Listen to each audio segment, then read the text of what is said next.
In today's video, I am going to teach you how to blog on Squarespace 7.1. To get started, go to the left-hand navigation panel and click Website.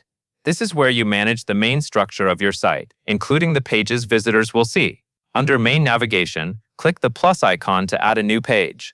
From the list of page types, choose Blog.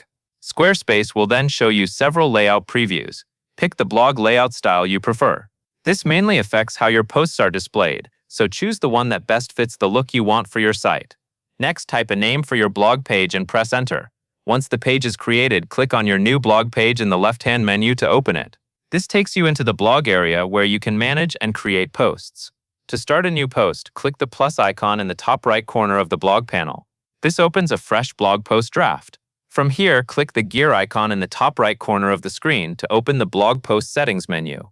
These settings help you control how the post appears both on your site and in search results.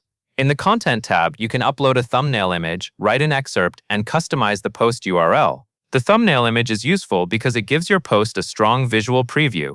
The excerpt provides a short summary, which can help readers understand what the article is about before clicking into it. Customizing the URL can also make your post link cleaner and easier to read. After that, open the Options tab.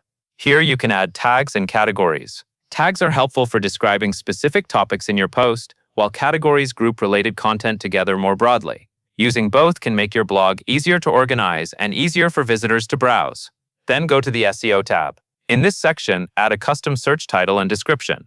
This information helps search engines understand your content and can improve how your blog post appears in search results. It is a simple step, but it can make a big difference in how professional and discoverable your blog looks online. When you are finished, click Save. Saving keeps the article locked as a draft, which is useful if you want to come back later and continue editing before it goes live.